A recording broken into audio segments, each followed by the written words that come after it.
Hello students.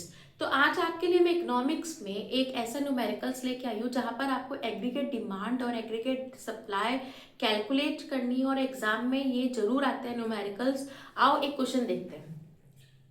Consumption दे रखा है expenditure 600 rupees, investment दे रखी है 300 रुपीज, इनकम दे रखी है 1000 रुपीज। कैलकुलेट करना है aggregate demand, aggregate supply and savings. तो हमने इस वाले चैप्टर में पढ़ा था कि aggregate demand is equals to consumption expenditure plus income.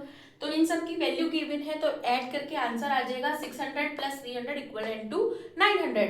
और हमने इस क्वेश्चन में पढ़ा था कि जो एग्रीगेट सप्लाई होता है वो किसके इक्वल होता है, इनकम के इक्वल होता है। तो aggregate demand is supply is equal to income that is equal to 1000 rupees. तो एग्रीगेट सप्लाई भी निकल गया। अब नेक्स्ट आती है सेविंग निकालने की बारी। तो सेविंग का फॉर्मूला क्या होता है, कंजप्शन एक्सपेंडिचर प्लस सेविंग्स। अभी हमने एएस निकाला है, कंजप्शन एक्सपेंडिचर की वैल्यू मालूम है प्लस एस, तो एस को कैलकुलेट करोगे तो 400 रुपीज।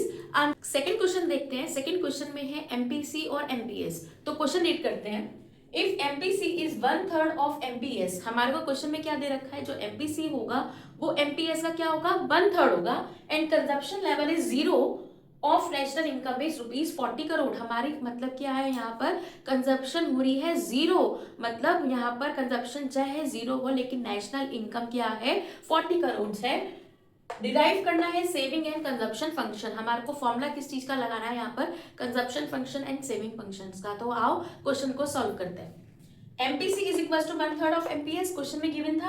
अब ये 3 जाके ऊपर मल्टीप्लीकेशन में आ जाएगा तो 3 एमपीसी इक्वल टू एमपीएस हो जाएगा। और इस क्वेश्चन में हमने एक फॉर्मूला पढ़ा था, MPC plus MPS is equal to 1। उसी फॉर्मूले में हमने पुट करा एमपीएस की वैल्यू। तो 3 MPC plus MPC as it is रहा फॉर्मूले का इज इक्वल टू 1। दोनों को ऐड किया 1.4, एमपीसी इज इक्वल टू 1। 4 नीचे चला गया डिवाइड में, तो एमपीसी की वैल्यू हो गई 1/4, यानी एमपीसी इज इक्वल टू 0.25। अगर मैं इसको एमपीसी को यहाँ पर पुट कर दूं तो हमारे एमपीएस की वैल्यू आ जाएगी 0.75, 1 में से 0.525 माइनस कर। अब निकालना है हमारे को, क्वेश्चन में क्या दे रखा है, कंजप्शन इज 0 लेवल। जब कंजप्शन 0 लेवल है और हमारे को नेशनल इनकम गिवन है तो वहां पर जो कंजप्शन गिव निकलती है वो कौन सी होती है, ऑटोनॉमस कंजप्शन होती है। तो कंजप्शन फंक्शन का वैल्यू रखा हमने autonomous consumption plus MPC multiply by income.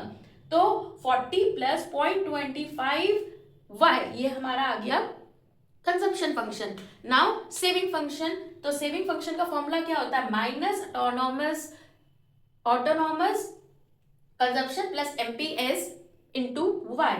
-40 plus 0.75 Y आ जाएगा हमारा सेविंग फंक्शन। तो रील अच्छी लगी हो तो सेव कर लेना।